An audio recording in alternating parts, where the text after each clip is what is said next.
So this is happening. Kent Hovind's dissertation. It's going to be glorious but painful. Let me give you kind of the outline for how this is going to go. One, this is going to take 2 or 3 videos because it is like a 100-page document. 2, I took the entire text and I had it transcribed to an AI narration. Reading out loud is exhaustive. So the narration's going to read and I'm going to follow along with it, and then we'll pause for commentary every now and then. Before we get into it, I'll tell you a couple things. I'm not going to go over the very first couple pages because it's just like acknowledgments and stuff like that. Not important. But Kent did this. He published this in, I have the actual dissertation here somewhere. Yeah. May 25th, 1991. And he got it at Patriot Bible University, which is this double-wide trailer in this tiny town in Colorado. It's what they call a diploma mill. You just pay them and they'll approve your degree. So he got his PhD from this place. This says it's a dissertation for a doctorate of philosophy in Christian education. So I found all I could get was the abstract, but this is a doctor of theology. Not exactly the same thing, but kind of close. I mean, Kent's whole thing is going to be religiously focused. Now, I'm not going to read this, but this is what the abstract for an actual, rigorous, accredited, researched, a doctorate in a field similar to this actually looks like. I could not understand what they were trying to say. I had to use ChatGPT.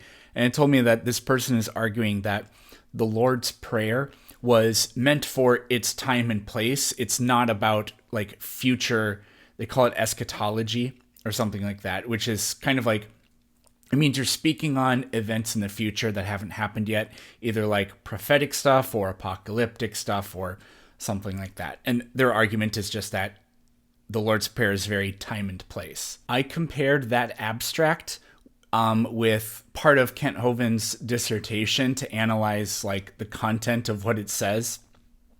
And this is how they compare.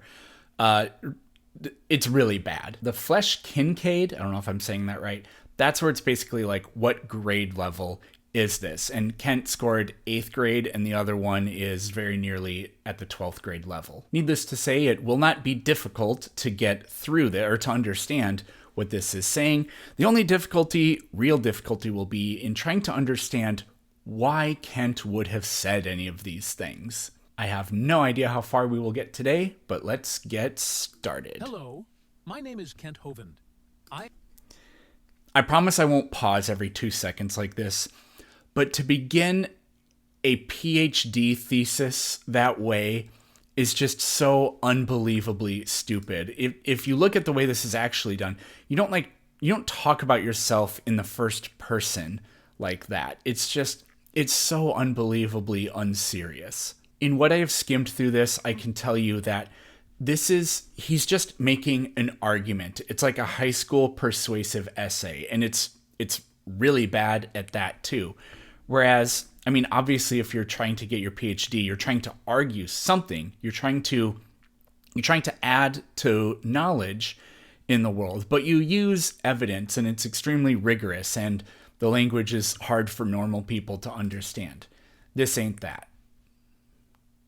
I am a creation chart science evangelist. I live in Pensacola, Florida.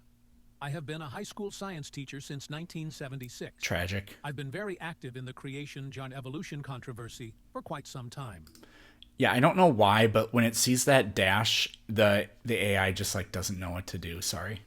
As an evangelist, God has given me the opportunity to preach and teach the wonderful story of his marvelous creation over 400 times each year. Tragic. In churches, schools, public and private, parent groups, youth groups, on the radio, and in university debates.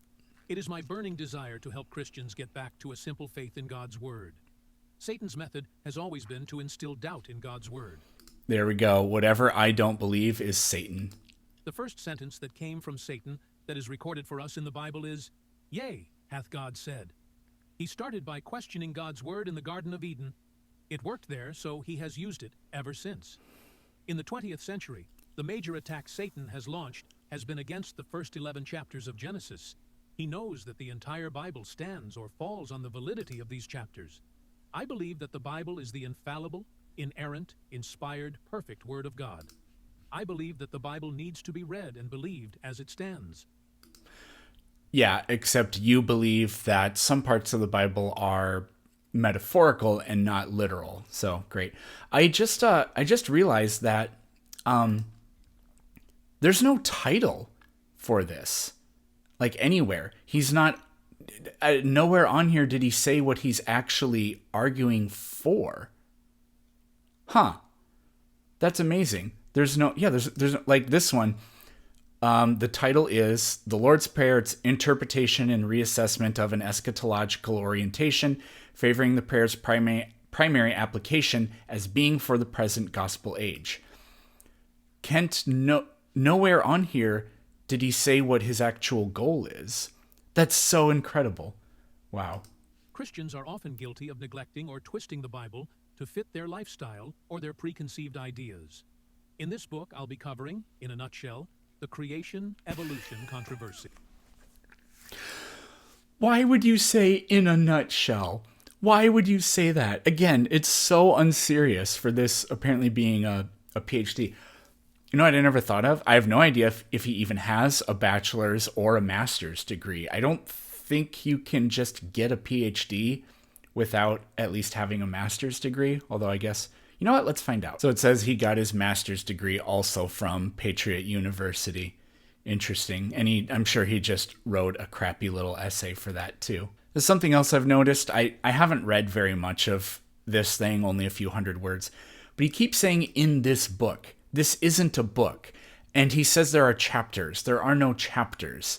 And in several parts, he says, or I shouldn't say several because I only saw one. But in this one part, he says, we'll return to this later when he's talking about like the speed of light or something like that. And then he never addressed it. So like the idea that you could turn this in and get any credit for it is just so crazy. But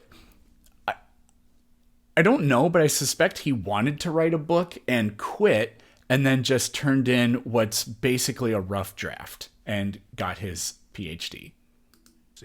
I will explain why it is so important. The effects that the theory of evolution has had on our society, the creation alternative, and what we should do about the problem. I will try to answer questions that modern science has raised from a scriptural viewpoint. But what's the actual I am, without title? Apology, a Bible-believing Christian. I have been saved for 22 years by the blood of Jesus Christ, God's Son. I believe that God's word is infallible and flawless in every detail. If the Bible says that something was created a certain way, then that is just the way it happened. As a science teacher, I want to keep an open mind and understand why, how, and when God created the earth, if those things can be known.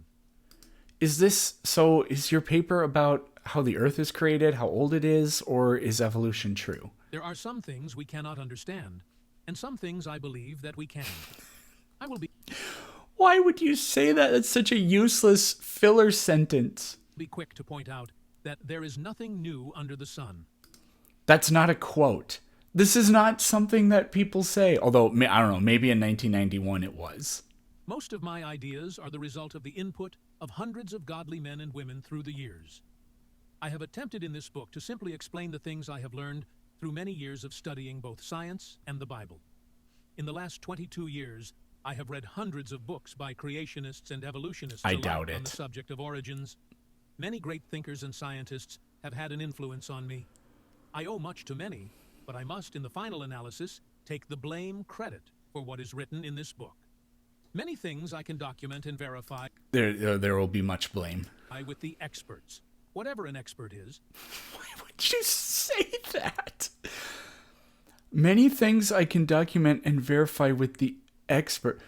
So he's going over, he's trying to own up to the material in this book and then said like he had it checked or he could check it with experts, and then he downplays the experts. Some things in this book I couldn't prove to anyone. I only ask that you realistically look at the ideas presented and ask yourself the simple question, does this key open the lock? Does this answer the question? If it does, it just might be right. Only God knows all the details of how it really happened. I believe he has revealed many details about the original creation in his book, the Bible. Everything else we come up with down here is just our theory. There's the J My weekly capitalized radio again. broadcast has been instrumental in answering a number of questions about the creation, Thesis, evolution controversy. I have tried to answer questions as thoroughly and scripturally as I know how. You should try to answer evolution questions scientifically. Each broadcast dealt with a different topic. We have selected some of the most helpful topics and developed them into chapters toward this book. Like, the idea that a weekly radio broadcast that you do counts as anything toward what you're trying to use to back up your argument in a doctoral thesis. The chapters, and consequently the subject matter of the book, begins by discussing the history of evolution. Where did we get this crazy idea anyway? The second chapter deals There he goes again, calling this a book. This is so weird.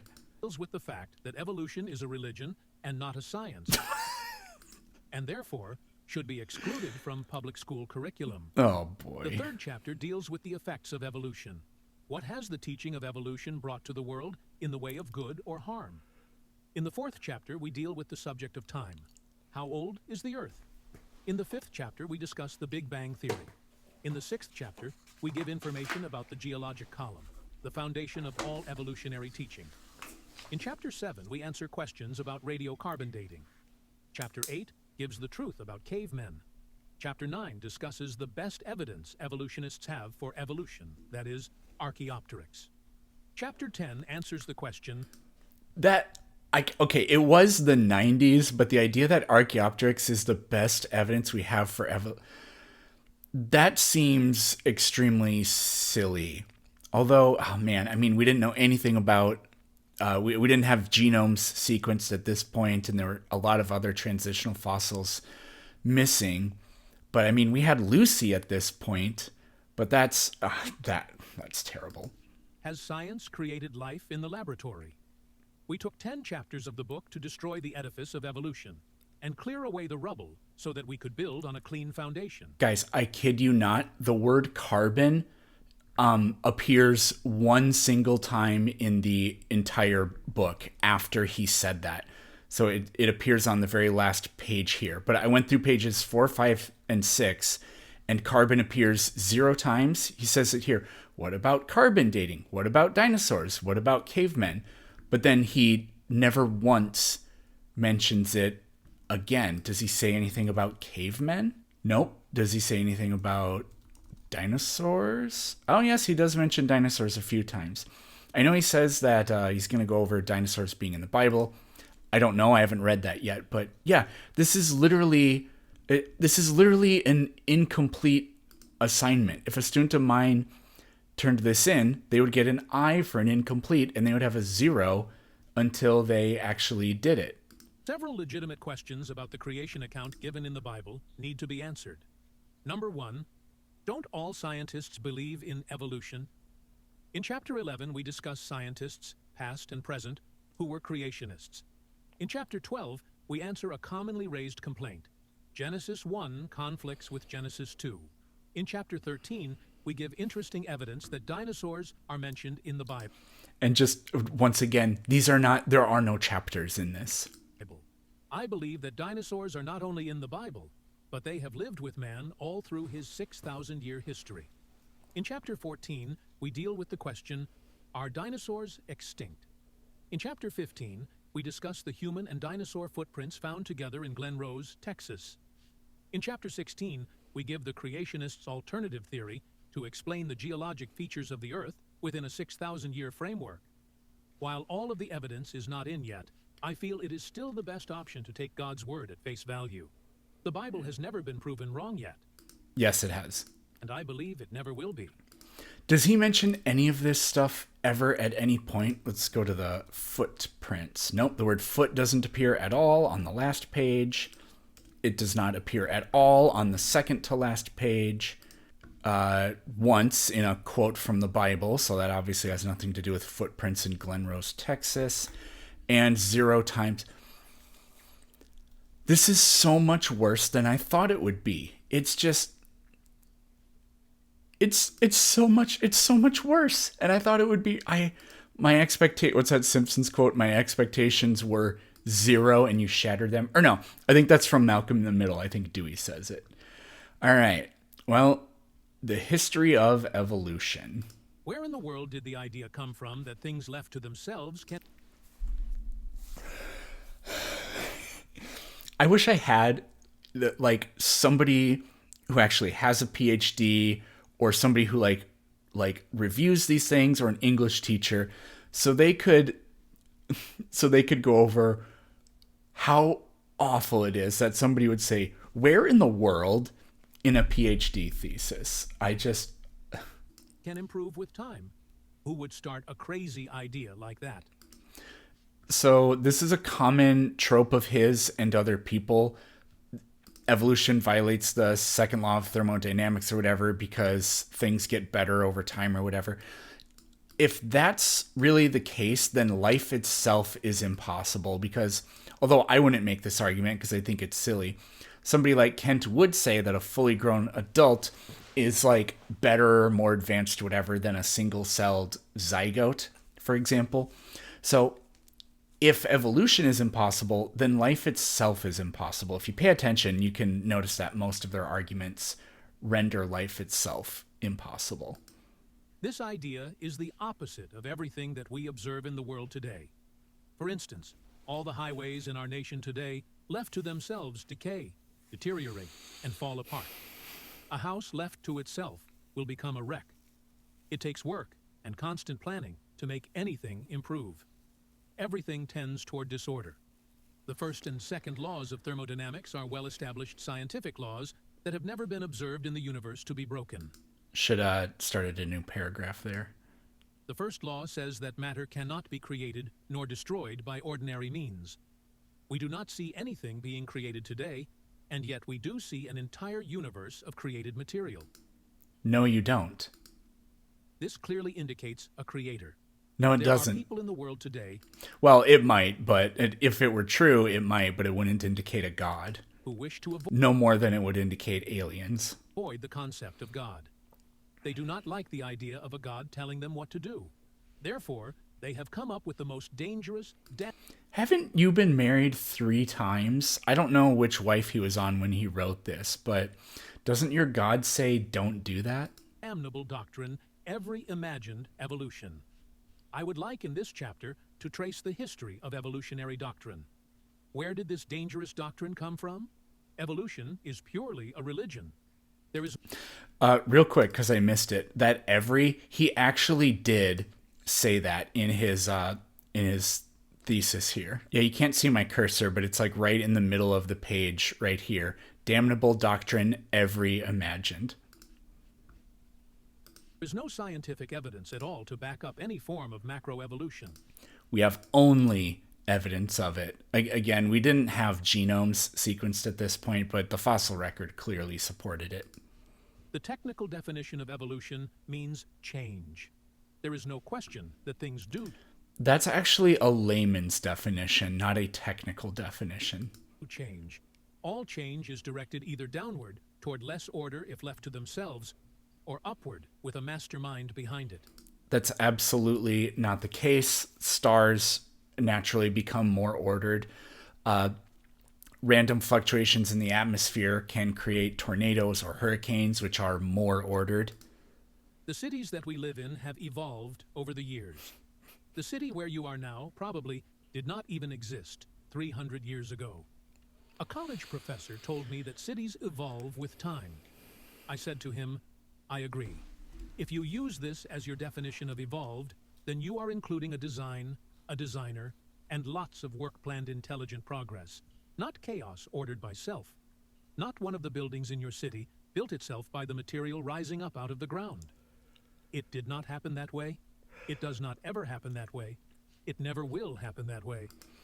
No, things naturally and non-miraculously do that all the time, separate from us, like the weather phenomena I told you about, or the formation of ice crystals, snowflakes, or cool minerals that you can add to your mineral collection. It requires intelligence and a designer. When I speak of evolution, I am not referring to small minor changes that naturally occur as animals have to make some adjustments to their environment. For instance, if we released hundreds of rabbits in an area with cold winters, only the animals with the heavier fur would survive. So within a few years, the population would have a little heavier fur than the earlier populations. Just to nitpick again, when you're doing academic writing, you don't begin sentences with things like so or now or anything like that. These small minor population shifts brought about by environment are referred to as microevolution. No, they're There has not. been no change in the genetic material of the rabbit. There has only been a change in the ratio of the population. You still have the same kind of animal. If that climate were to change back to a milder climate, the population of animals would change back to having a lighter fur. Macroevolution would be defined as changing into a different kind of animal. There is no similarity between microevolution and macroevolution. Yes, there is. Many evolutionists will use microevolution to try to prove that macroevolution is true. We must guard ourselves not to fall for this false logic. The idea that evolutionists try to get across today is that there is a continual upward progression. They claim That is something that people like Kent argue, and it is something that there were people like Carl Linnaeus kind of thought something similar to that, and a lot of early proponents of evolution thought something like that. It's called orthogenesis, the progression like toward a goal. But no, for him to say that, that's insane. that everything is getting better, improving, all by itself, as if there is an inner drive toward more perfection and order. This is totally opposite of the first and second law of thermodynamics. No, it's not. No, it's not. Living things are more organized than their environment. You can say that, but that's because they take in huge amounts of energy, and the vast majority of that energy is wasted. Life doesn't, again, if that's your view on evolution, then you can't possibly think life is possible either. Or you'd have to believe that life is only possible miraculously. But even an idiot like Kent Hovind knows that there's no miracle going on when you eat pizza and your body takes out the nutrients and then you take a shit. It goes against all scientific evidence that has been accumulated. Yet, this lie is what many men believe today. We don't see it happening anywhere in our universe today. We don't see any evidence of this in the fossil record. Yes, we do. I'd like to trace the history of evolution beginning with the fall of Satan. Oh, by the way, there's exactly one picture in his entire thesis thing here. So for him to be like talking about like science or whatever, one picture, and it's just the electromagnetic spectrum. That's it. No diagrams, no charts, no data that's broken down, no analyses of anything. From heaven through the last 6,000 years to modern day evolution, and explain what those teaching this doctrine have planned for the future. To really understand the history of evolution, we have to understand the author. Oh, the voice changed a little bit. That's weird. I tried to pick an old man kind of thing because that matched Kent the best, I felt. Satan is the mastermind behind this false doctrine. He was thrown out of heaven because of his desire to exalt himself to godhood. One of the underlying reasons that evolution appeals to so many people is because it... Wait, to understand evolution, we have to understand. I'm sorry, I was distracted by the voice change. Satan is the author of evolution. Oh man. I mean, I've talked about this many times, but yeah, the Bible does say, and it's Paul who says it, that everything that's not from God is from Satan. So that just means you can take whatever you want and just claim that it's Satan. It appeals to man's pride. Isaiah 13:11 says, "I will cause the arrogancy of the proud to cease, and will lay low the haughtiness of the proud." God is against pride. In Isaiah 14:14, the Bible tells us of the fall of Satan from heaven. "How art thou fallen from heaven, O Lucifer, son of the morning? How art thou cut down to the ground, which didst weaken the nations? For thou hast said in thine heart, I will ascend into heaven. I will exalt my throne above the stars of God. I will sit also upon the mount of the congregation, in the sides of the north. I will ascend above the heights of the clouds. I will be like the Most High." What does this have to do with evolution? Later on in the passage, Sod says that he will cast down Lucifer. I personally believe that Satan fell from heaven about 100 years after the creation of Adam and Eve. I believe that he had watched Adam and Eve have fellowship with their Creator with pride and envy in his heart. He had been God's choir director since he was created. His desire to be God was thwarted when God cast him out of heaven. Ezekiel 28 tells of Ezekiel taking up a prophecy. Wait, so he's saying he thinks the fall happened 100 years... Yeah, this is interesting because there's Satan, and Satan is said to have fallen from heaven. Yeah, I've never thought about what the timeline of that is supposed to be. That stuff about Isaiah being Satan, from what I understand, Isaiah is talking about the king of Babylon, and it's talking about stuff happening either currently or that has already happened. And yeah, Ezekiel is talking about the king of Tyre, I don't know how you actually say it, but this is what the Christians do. They take something in the Old Testament and they claim it's prophecy when it's not. That is interesting. I would like to talk to a Christian who's not a young earth creationist and see what their idea about when exactly Satan fell would be. Because to me, it only makes sense if Satan fell before the garden was there, because he's doing evil things. So that's interesting. Against Tyrus. It is obvious from the context that the king of Tyre is a picture or a type of Satan. Ezekiel 28:2, 5:17. So yeah, it's possible that he's a type of Satan. Satan is just a title. It means like one who goes against or something like that. Says, Son of man, say unto the prince of Tyrus, Thus saith the Lord God, because thine heart is lifted up, here we see the pride, and thou hast said, I am a God, I sit in the seat of God in the midst of the seas. Yet thou art a man, and not God, though thou set thine heart as the heart of God. Behold, thou art wiser than Daniel. There is no secret that they can hide from thee. With thy wisdom and with thy understanding thou hast gotten thee riches, and hast gotten gold and silver into thy treasures. By thy great wisdom and by thy traffic hast thou increased thy riches. Thine heart was lifted up because of thy beauty. Thou hast corrupted thy wisdom by reason of thy brightness. I will cast thee to the ground, I will lay thee before kings, that they may behold thee. Tyrus is a type of Satan who lifted his heart up. Pride is mentioned repeatedly in the Bible as being one of the main things that God hates. I have noted several hundred references to pride that show God's attitude toward it. He hates it. Here are several. I skip all of these because it's just not interesting. There you have just a few of the many verses in the Bible that deal with pride. God hates pride. In his pride, Satan decided he would exalt himself and take over the throne of God. This is where evolution started. It started in heaven in the heart of Satan. That's his argument. Evolution sounds like you're conceding that evolution is real, Kent, by saying that. Satan and a number of angels that followed him were cast down to the earth. Then we have the story repeated in the heart of man. Man is trying to exalt himself. This is what evolution is teaching today, that man is the pinnacle, the ultimate. When Satan realized... No, I already went over how that's not the case, but whatever. He could not take over the throne of God. He decided to destroy what God had created instead.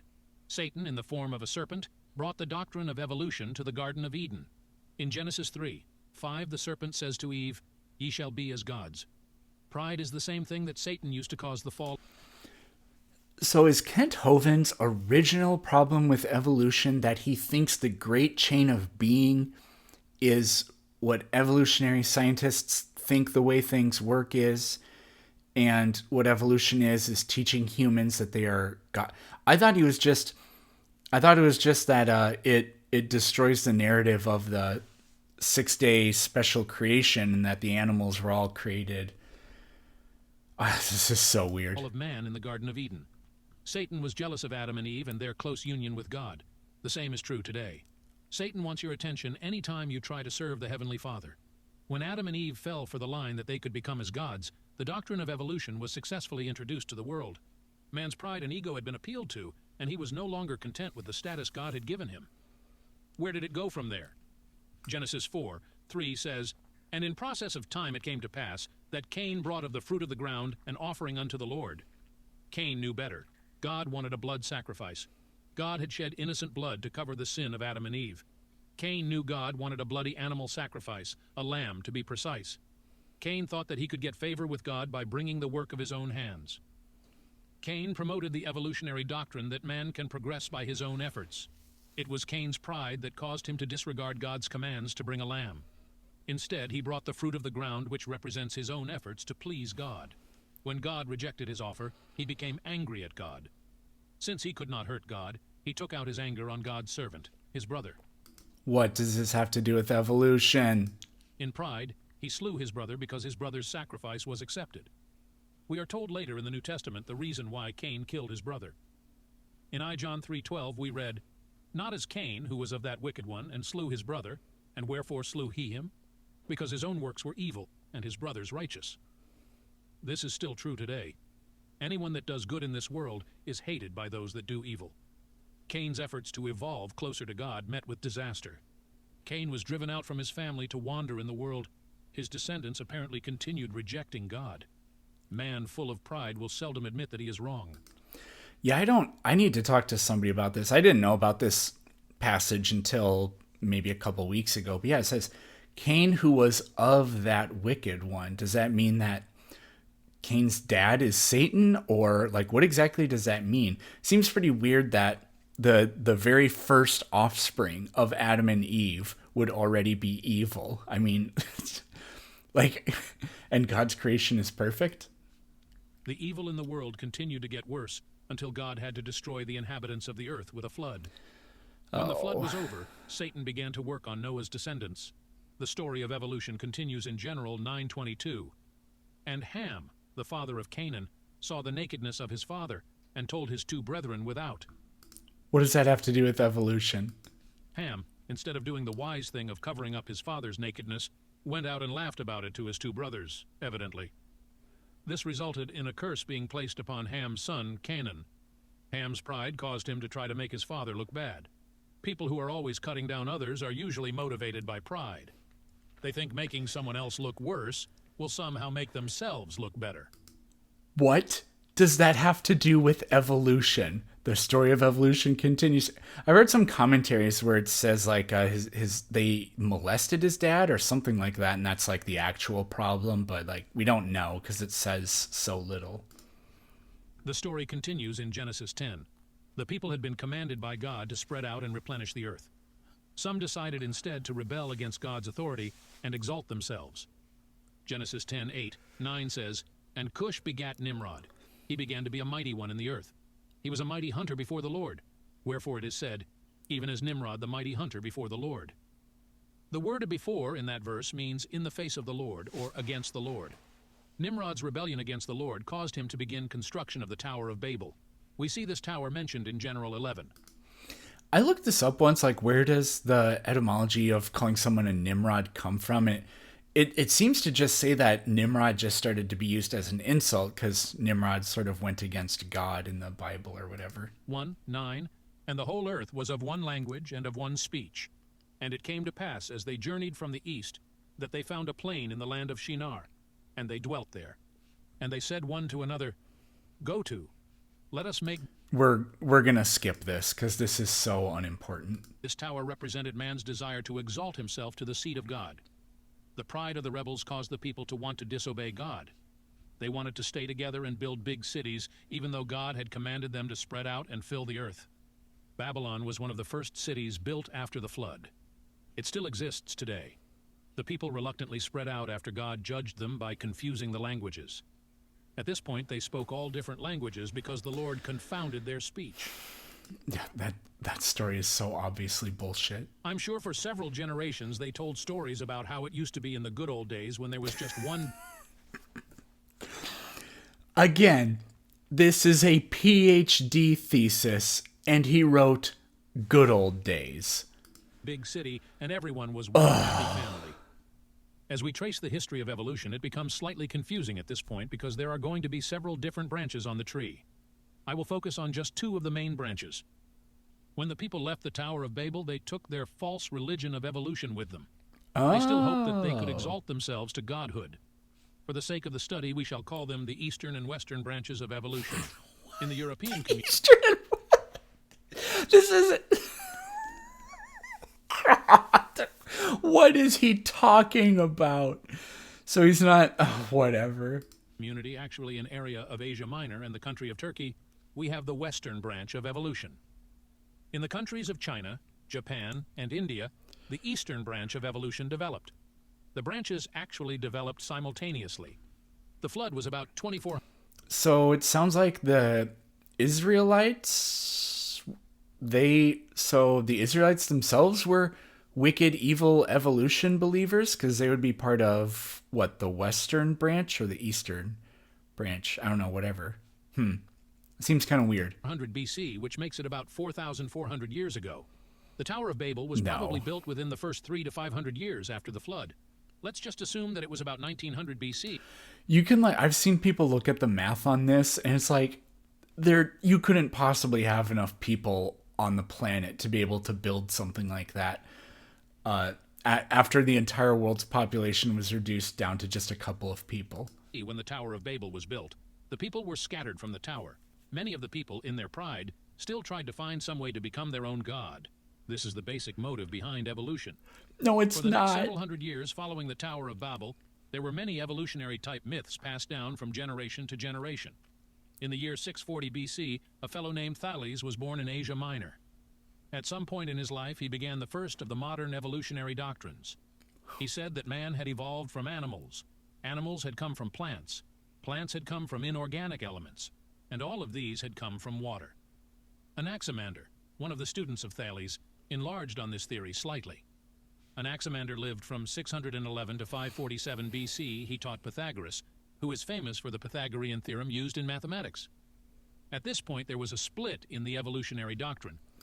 So this is just the idea of spontaneous generation, or that that nature contains some sort of vital life essence. This is not evolution. This is just, it's not necessarily miraculous creation, but it is creationism, as a matter of fact, Kent. So this isn't evolution at all.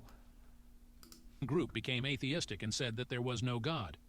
Pythagoras started the group that became pantheistic. He said there had to be a God based on the design he saw in nature, but the God that he saw was the God in nature.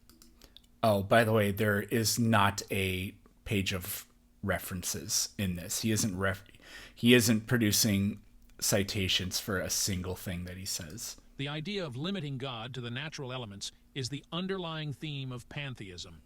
He lived from 580 to 489 BC. He believed that nature is divine. There are basically three types of religions in the world. The first type is atheism, which says that there is no God. That's not a religion. Psalm 14. One calls the people who believe there is no God fools. The second type of religion is pantheistic, which says that nature is God. This group says that the universe is in control of itself and knows what it wants to accomplish. Pantheism imparts a divine nature to the elements. The third type of religion says that God is outside of, above, and beyond his creation. He is not limited by his creation in any way. This is the almighty, infinite God of the Bible. So, polytheism does not exist anywhere. Like, the idea that there are... I can't. It's so stupid. How could anybody say that and think that that made sense? Socrates was a pantheist Greek philosopher who lived from 469 to 399 BC. Socrates did not leave many writings.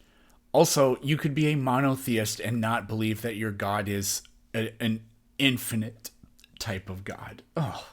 Writings, but his student Plato wrote prolifically. Plato, like his teacher Socrates, was definitely a pantheist. He also believed that nature is God. Munitz, from his book Theories of the Universe, pgr 61, says, Plato also makes use of another analogical pattern of thought in describing the universe as an all-inclusive living creature, one whose body is perfectly spherical and whose soul animates the whole world. Oh, that's weird. In addition to this world soul, the various individual heavenly bodies are regarded by Plato as divine beings. In the writings of Plato, we have a very definite description of the great chain of being, or an order of the world soul. He taught that the universe is a living creature in itself. Plato's idea was not one of ascension in evolution, but one of descending. He thought that it went from God to man and on down to the atomic particles. His idea of putting everything in a nice, neat order came from Socrates. Plato developed this further into the great chain of being. Oh, there we go. Democrats lived from 460 to 362 BC. He started a school called the Atomist School. Democrats coined the word atom. He thought that the interplay of atomic particles was all that was necessary to describe how the universe got here, the same basic idea as is taught in modern evolution. Yeah, because it is. Maybe life was miraculously created, but that wouldn't disprove anything we know about the way life currently works. Next, we come to a student of Plato named Aristotle.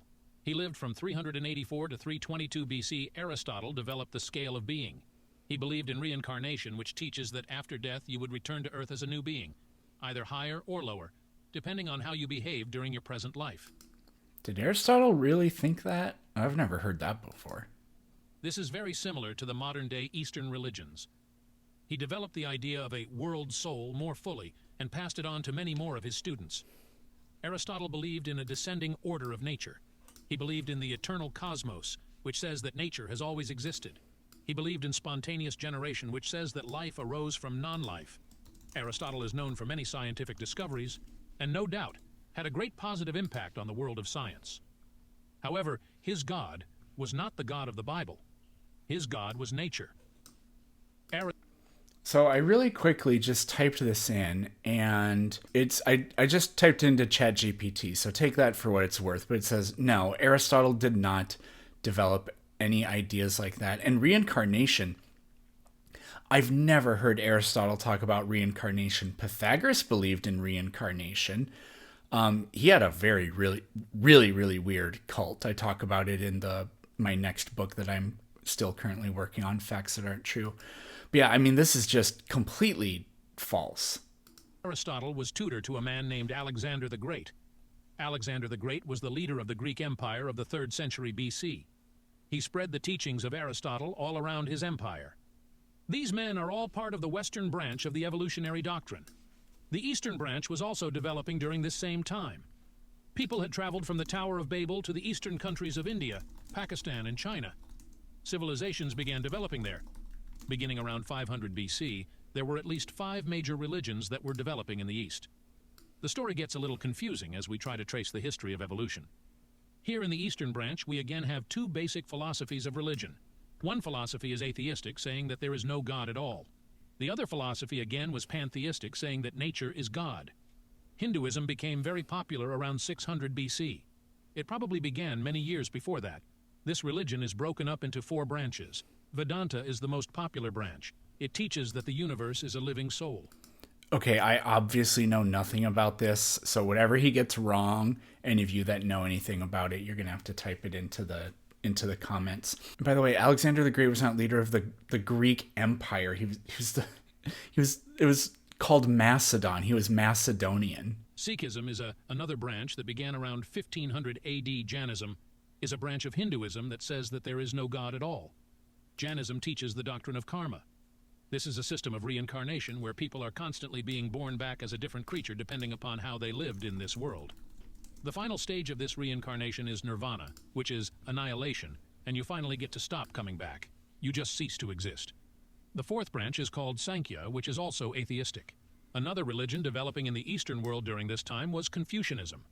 Confucius lived from 551 to 479 BC. Jainism is not a branch of Hinduism. That is false. It is true that in Jainism they reject a creator god. Sikhism is not a branch of Hinduism. I think Ken's like, wow, the people from India believe it, and so that means that it's part of Hinduism. In Hinduism, the ultimate goal is moksha, not nirvana. Nirvana, comes from Buddhism, and it represents the end of suffering.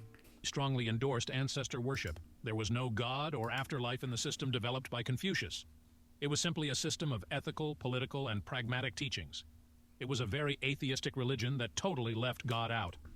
Zoroaster was the religion of the Persians that developed around 500 BC. Darius and Cyrus, who were both mentioned in the Bible, were followers of Zoroaster. It is quite possible that the wise men who came to Bethlehem were of this cult. There is no way to prove this for certain.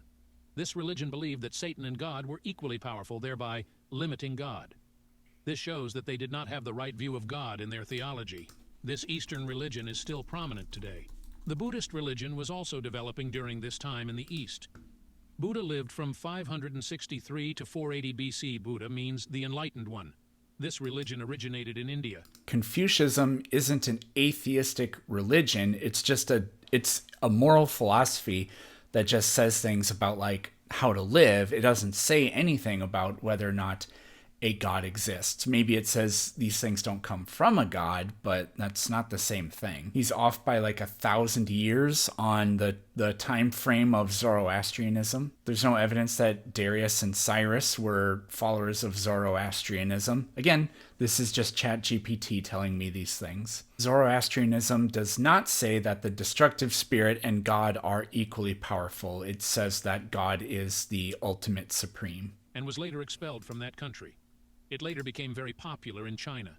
Eventually it merged with the teachings of Confucius and became a sort of hodgepodge religion. It was a very atheistic religion. It had a very rigid system of karma, which was a cause-effect system. By that I mean he believed that your deeds in each incarnation, as they called it, were reflected in the next reincarnation. There is no mention in Buddhism of the original creation. The fifth major Eastern religion that began in that time period was Taoism, founded by Lao Tse. He lived from 604 to 517 BC. This religion was a rival of Confucianism in China. Taoism was also an evolutionary religion, built around the concept of the way. The Long War Against God, pager 221. Oh, a citation. It was basically pantheistic in philosophy. Taoism teaches that nature is bipolar. All of nature is divided into yin and yang. Yin is represented by water on the one end, and yang is represented by fire at the other end. The five major Eastern religions that developed during this time were Hinduism, Confucianism, Zoroastrianism, Buddhism, and Taoism. Because of the atheistic and pantheistic philosophies of these religions and the lack of importance placed on God, the entrance of communism into these countries was very simple.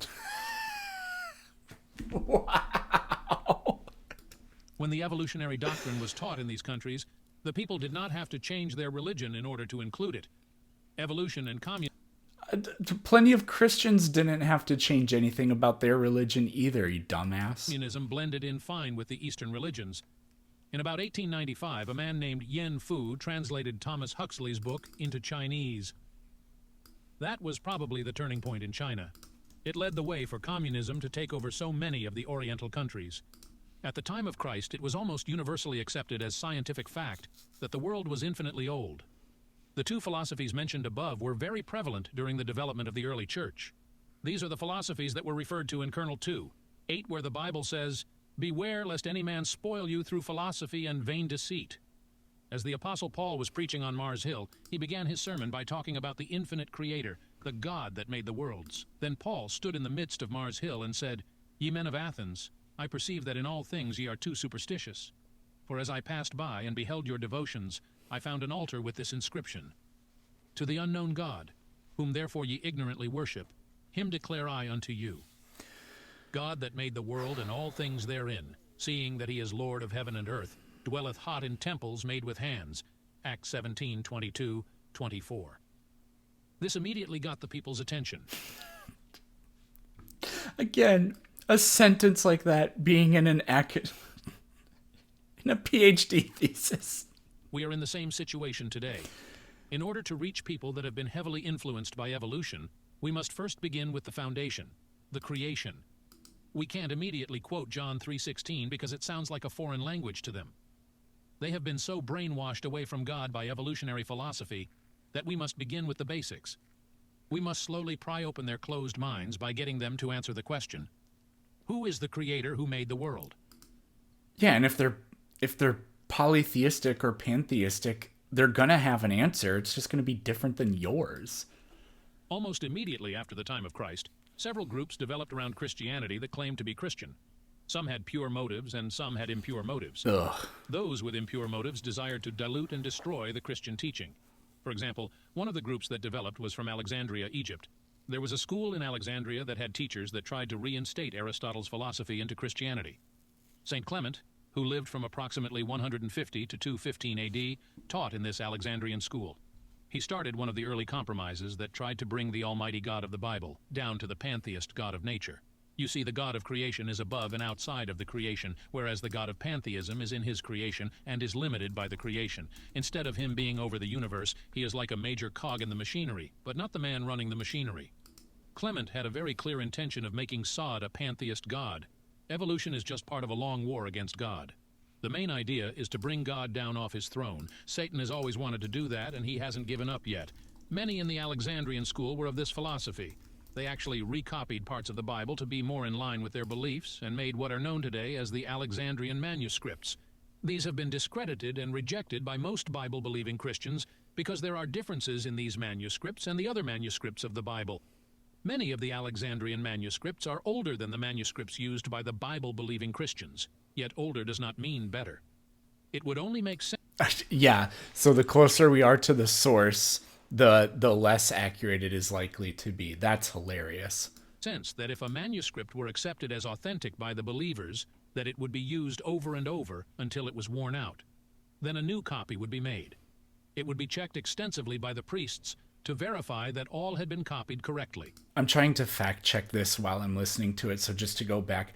St. Clement did not try to make God pantheist. This is telling me that he tried to unify some of Greek philosophical thinking with Christianity. And Clement did not teach that God was limited by creation or anything like that. They would even count the number of letters to verify that all was correct. Then the old copy would be destroyed.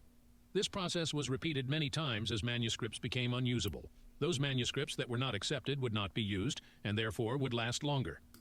So there were many very early Christians like Origen and a few others who openly wrote that Christians changed the words of the holy texts in order to perpetuate whatever goals, like rhetorical goals, they had in mind. This was well known. So the idea that Kent's sitting here arguing that, well, if there's an older manuscript and it doesn't agree with the manuscripts that are used to shape the version of the Bible I believe in, then those old ones are wrong. And we know that they double checked and it was super. No, people made mistakes and intentionally edited, added, and deleted things. Like the Johannine comma, for example. We know that this went on. And this has nothing to do with evolution. The Alexandrian manuscripts are the source of many of the modern-day translations. Instead of going to the original manuscripts, the modern translators have been using the Alexandrian. This results in a perverting and watering down of the scriptures. Another very influential man in the Alexandrian school was a man by the name of Origen. Ah, here we go. He was born approximately 185 AD and died 255 AD. Origen had a very vehement desire to put the evolutionary theory of pantheism into Christianity. He especially thought that Genesis 1 and 2 needed to be changed. He taught that they were an allegory, a myth. He said these two chapters were just a story to try to explain some of the processes God used, and that they were not to be taken literally. The idea of Genesis 1 and 2 not being literally scientifically accurate and true probably has one of its major roots in the teachings of Origen. He is a key man in the history of evolution. Origen, it seems he did have a more of an allegorical approach to Genesis 1 and 2. Yes. But remember, Kent believes that there are all kinds of allegories in the Bible. The next man in this history of evolution is a man by the name of Augustine. He was born approximately 353 AD and died about 430 AD. He is called St. Augustine by the Catholic Church. Augustine still plays a vital part in the Catholic Church doctrine. He would be the equivalent of a theistic evolutionist today. About 620 AD, Muhammad, the founder of the religion of Islam, hated the polytheism that was around him. So he brings up Augustine and says next in the whatever, and then Augustine gets mentioned one time after that. So it seems like that was a completely undeveloped thought. At the time, one of his goals and desires was to develop a monotheistic religion. He developed an unusual mixture between Christianity and Judaism. He eventually became very anti-Christian. He wanted a limited God of nature, a pantheistic type of God. No, he didn't. The God of Mohammedanism is not the God of the Bible by any stretch of the imagination. Oh. It is a little pantheistic God of nature. Because of this, the Islam religion accepts evolution very readily as a scientific fact. Not necessarily. Because it fits so well with their teaching. In the country of Turkey, which is almost totally dedicated to Muhammad, evolution is taught as fact. Funny enough, maybe that was true back then, but Erdogan years ago made teaching evolution illegal in Turkey. In 1225 AD, a man was born named Thomas Aquinas. He was called the Angelic Doctor. He continued Augustine's idea of the pantheist God. He was very influential in reviving Aristotle's teaching in the Catholic Church. Where does this idea that St. Augustine believed in a pantheistic God. Augustine believed in a God who existed beyond and independent of the created universe. This is contrary to pantheism. Yeah, Augustine taught that God created the world out of nothing, ex nihilo. What is he talking about? As a matter of fact, it became a law in the Catholic Church that you must teach Aristotle's doctrine as far as the origin of the universe, or you would be treated as a heretic. In the early 1600s, Galileo invented the telescope. He looked at the moon and noticed the rugged surface of the moon. He then said that the moon was not smooth like Aristotle said it was. Aristotle had said back in 400 BC that the moon was like a perfect smooth sphere, a crystal ball to reflect the sunlight. Galileo even published a book that stated that the moon was not smooth. Aristotle was also contradicted by Galileo on his theory of gravity. Aristotle had said that heavier objects fall faster than lighter objects. Galileo proved that to be wrong. In the mid-1600s ES, Galileo, under penalty of death by the Catholic Church, had to recant his awful heresy of teaching that the moon was not smooth. He had dared to suggest that the doctrines of Aristotle as taught by the Church could be wrong. He wrote a second book to say that he was wrong and that the moon was perfectly smooth. The priests even refused to look through Galileo's telescope because they said that it was demon-possessed. The hold of Aristotle's philosophy on the minds of the people of that time was so strong that scientific progress was hindered. We face the same thing today. The faulty teaching of evolution is hindering scientific progress. Thomas Aquinas was no doubt a very sincere man. However, he was sincerely wrong. He was a very influential person in the Renaissance, which is called the Great Awakening. He is often But Kent, you never told us anything about Aquinas or what he said. Called the father of the Renaissance. This was a time for getting people to think again. They began to be skeptical of religion in general and the Catholic Church in particular. The next influential character we come to in our tracing of the history of evolution is Benoit de Maillet. He was born in 1656 and died about 1738.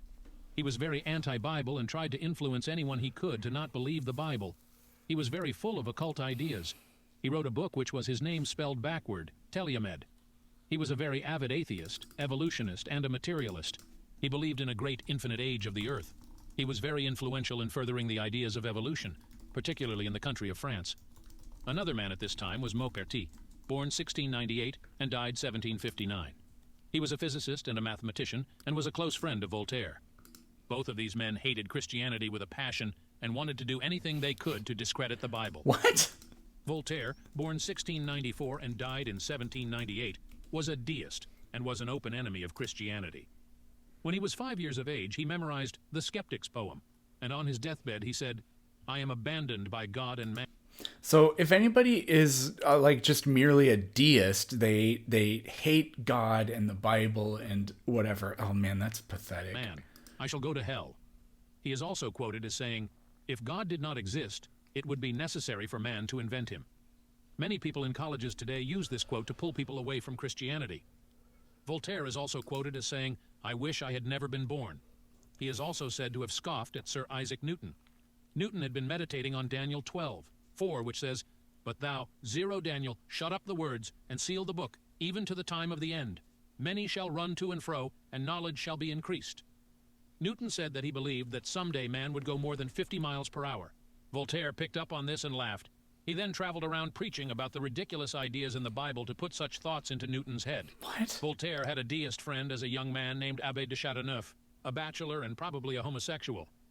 During the French Revolution, Voltaire tried to establish a 10-day work week instead of a 7-day week just to try to get people away from the 7 days of creation.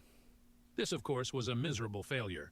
This is just an example of what he tried to do to get people away from the Bible and from Christianity. That is such a cute conspiracy, Kent.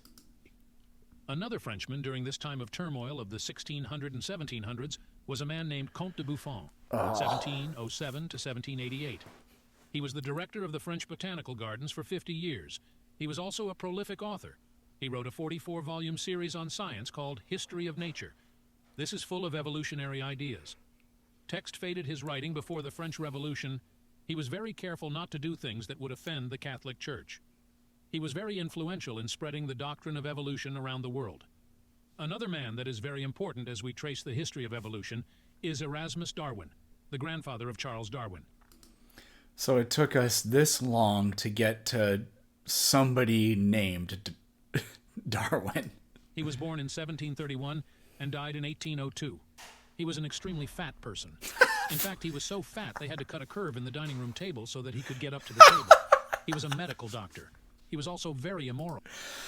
Poisoning the well here, Kent. Oh, immoral? Like, oh man. Glass houses. He had 12 legitimate children and 2 illegitimate children. He was known to have had many affairs. He was a great admirer of the French philosopher Rousseau, who was the chief philosopher of the French Revolution. Darwin was a deist, not an atheist, but was a strong opponent of Christianity. In 1794, he wrote a book called Zoonomia, which contained many of the evolutionary ideas that were later claimed by Charles, his grandson. The United States and England were not yet ready to accept the evolutionary ideas because there was still such a strong Christian influence. About 65 years later, his grandson Charles would get credit for modern ideas of evolution. Erasmus Darwin founded the Lunar Society in Birmingham, England in the late 1700s. I think it is not a coincidence that people who are atheists or evolutionists frequently have a wicked lifestyle, or at least a lifestyle against the plain teachings of the Bible. Therefore, Kent, you have been divorced 2 times. You're a wife beater, which, I don't know, I guess the Bible maybe is fine with that. And you made a convicted child molester sleep with an 11-year-old boy in your dinosaur park. evolution is an easy way for them to justify their lifestyle. The problem is one of philosophy, not one of science. They don't want there to be a God because of their wicked lifestyle. That is their real problem. The next man with an influential part in this history of evolution was Jean-Baptiste de Lamarck. Born in 1744, died in 1829. Lamarck wrote 2 famous books on zoology, one in 1809 and one in 1815. He was a French atheist. He was appointed by the French revolutionary government. He was very bitterly anti-Bible and anti-Christian. He hated the Bible, especially the creation and the flood story. He was determined to give people an alternative explanation for how the earth got here beside the creation and the flood. He also was an immoral man. He had 6 illegitimate children by 3 different women. He taught a theory that giraffes had longer necks because they would stretch their necks to reach the leaves higher on the trees. Those that were not able to stretch would simply die out in times of drought. Then the long necks, giraffes, would pass that trait on to their children. This is known as the inheritance of acquired characteristics. There is no biologist today that believes this theory. So I did a little fact check, and it's telling me that it can't find any evidence that Jean-Baptiste Lamarck went around preaching against the Bible or anything like that. Acquired traits are not inherited because they have no effect on the genetic matter. Lamarck died in poverty and was unwanted when he died. It's just the ad homs and the poisoning of the well and just the lies. One of the men greatly influenced by Lamarck was a man named Charles Lyell. Lyell was born in 1797 and died in 1875. He is called the father of modern geology. He was a lawyer, not a scientist. He developed what is called the geologic column. This column is still taught in every earth science classroom today. The whole idea of the geologic column is based on uniformitarianism, or the present is the key to the past. If he were taking this seriously, all of this the stuff we've been hearing for the last 45 minutes or whatever about all these ancient religions, none of that would have been mentioned. We could have started here or with Lamarck. This is mentioned in 2 Peter 3, where it says, in the last days, scoffers are going to come, and they will say all things continue as they were. It goes on to say in 2 Peter 3 that they are willingly ignorant of the creation and the flood. The flood explains geology. The present processes do not explain geology. The Colorado River did not form the Grand Canyon. Yes, it did. The Grand Canyon was formed as the flood went down. There would be Grand Canyons all over the entire planet if that were the case. Lyell took the old philosophy of naturalism and applied it to Earth history. Badly, many of the creationists of his day accepted his philosophy. They thought it was time. I bet what it actually is applied it to Earth history, comma, badly or something like that, and then this is the start of a new sentence. Include eons of time. Lyell cleverly trapped Christians of his day with his erroneous teaching. He wrote a book called Principles of Geology. It was this book I have that that influenced book. Charles Darwin I never while he read was it, on though. his voyage on the HMS Beagle many years later. Lyell was Darwin's friend and urged him to publish his book, Origin of Species. Lyell had a determination to destroy the idea of the biblical flood in the minds of people. He promoted the teaching of Hutton. Each of these men just built on each other's sinking foundation. There was a movement in the early 1800s to disarm the monarch system of government. That is the only time that Hutton was ever mentioned. So he wasn't building on an idea he introduced earlier, and he doesn't expound or expand on that idea later. Again, this is an incomplete assignment. They saw that the Bible taught that you should obey the king, and therefore the Bible stood in the way of democracy. They thought that by disproving the Bible, they would be able to disarm the monarchists. They had political goals, not scientific goals, for teaching uniformitarianism. Lyell often ridiculed what he called Mosaic geology. He was very shrewd, and therefore never openly attacked the Bible.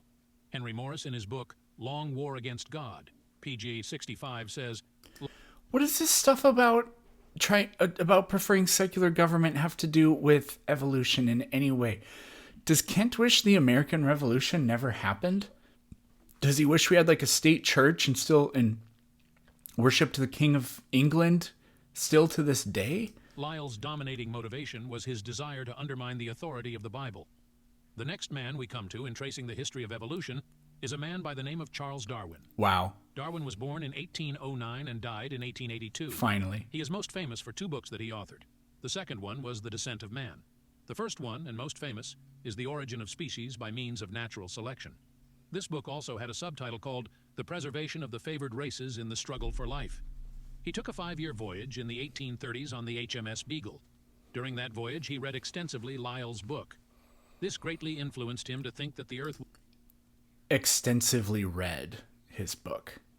Was millions of years old. When he returned from his voyage, he was encouraged by Lyell to publish a book. Darwin wrote for many years, but never published the book. Lyell realized that a man named Wallace was going to beat Darwin to the punch in publishing such a book on evolution.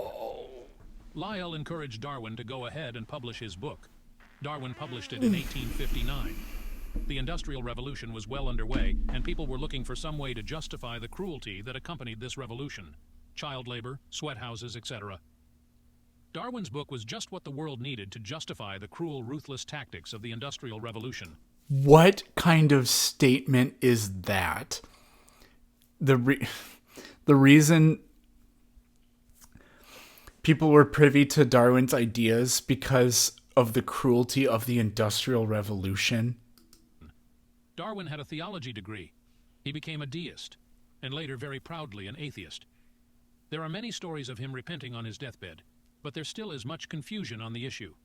The next key character in the history of evolution is Karl Marx. Karl Marx was born in 1818 and died in 1883. He is known as the father of communism. Karl Marx was very much influenced as a youngster by a man, Auguste Comte. Comte, along with Herbert Spencer, James Fraser, Edward Taylor, and some others, were ardent Darwinists. No, they were not. I don't know about most of these people, but Herbert Spencer began the eugenics movement as we understand it. But Herbert Spencer wrote, I can't remember what the name of his book is, but he published it before On the Origin of Species was published. And I write about this in my book, you can barely make the argument that eugenics is something like artificial selection, not really natural selection at all. But it's based on completely untrue facts. The idea that they thought they could get rid of mental illness by just preventing people with mental illness from breeding completely belies the facts about what we know about that. That, for example, you cannot pass down schizophrenia or anything like that. They strongly promoted Darwin's teachings, particularly those on the evolution of religion. They began teaching back then that even monotheism, the belief in one God, was the result of evolution. They said that man used to believe in many gods and gradually declined to just one God. I don't think Darwin has ideas about the evolution of religion. They taught that religion actually evolved. Yeah. This is a false teaching that is still promoted today in universities. No, it's like literally true, and we know it's true because your book has a sequel. It evolved. There's a new covenant. Marx was a very egotistical man. He had a definite hatred for God and the Bible. He was born into a rich family. He was a good friend of Friedrich Engels, a socialist leader in England. They believed that struggle is the means of development. Because of this belief, they thought that class struggle was good. By the time Darwin's book was published, Marx had already written several books and developed his revolutionary ideas. Even though Marx was rich, he claimed to take the cause of the poor class. By the way, in every communist country today, there are still only two classes, the extremely rich and the extremely poor. This tracks very well the whole evangelical types just hating communism and shitting on it all the time. Communism does not solve the problem that it claims it is going to solve. It only worsens the problem. Yeah, but Kent, do you believe in the teachings of Jesus? Do you think we should live austere lives and take care of people? Do you believe in a welfare state, or do you just believe in class division brought about by greed? Because of the idea of development by class struggle, Marx readily accepted Darwin's book when it was published in 1859. By December of 1859, just 2 months after Darwin's book was published, Marx and Engels were corresponding concerning Darwin's book. They said that it was exactly what they had been waiting for to justify their class struggle. Marx strongly emphasized that environmental influence, like Lamarck had discussed, the belief that certain traits that are acquired can be passed on genetically to the next generation, could affect the rate of evolution in humanity. He said that if the environment were changed, people would evolve faster.